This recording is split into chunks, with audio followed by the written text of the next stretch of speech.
আসসালামু আলাইকুম এভরিওয়ান, আশা করি সবাই ভালো আছেন। নতুন একটি ভিডিওতে সবাইকে স্বাগতম। আজকে আমার ভিডিওটির বিষয় হলো ফ্ল্যাট বাসার বারান্দায় খাঁচার মধ্যে মুরগি কিভাবে পালা যায়। আমি মূলত 2 ফিট বাই 18 ইঞ্চি খাঁচাতে মুরগি পালি। খাঁচার প্রতি খোপে 2টির বেশি মুরগি রাখা যাবে না। বড় জাতের মুরগি হলে একটি খাঁচার মধ্যে একটি মুরগি রাখতে হবে, যে আমার মুরগিটি যেমন দেখতে পাচ্ছেন। এরপর মুরগির মলমূত্রগুলো প্রত্যেক দিন গোসল করার আগে পরিষ্কার করে নিতে হবে। খাঁচার মধ্যে পানি এবং খাবারের পাত্র দিয়ে রাখতে হবে, যা বাজারে 20 টাকা করে পাওয়া যায়।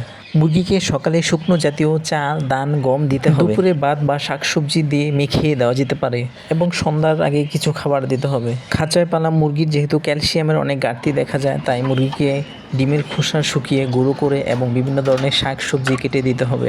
আমি এটি প্রতি সপ্তাহে 2 বার করে থাকি। আলহামদুলিল্লাহ, এরপর দেখছেন এই যে আমার মুরগিটা ডিম পেড়েছে।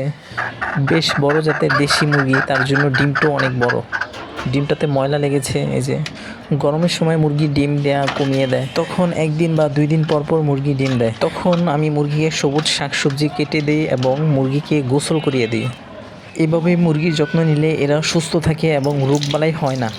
কোনো ধরনের ভ্যাকসিন বা ওষুধ ছাড়া আলহামদুলিল্লাহ আমি খাঁচার মধ্যে দেশি মুরগি পালন করছি এবং প্রত্যেক দিন না হলেও 1 দিন পর পর ডিম পাচ্ছে। আলহামদুলিল্লাহ, ফ্রিজের মধ্যে মুরগির 4টি ডিম দেখতে পাচ্ছেন। এটা মূলত আমার শখের দেশি মুরগিরই ডিম।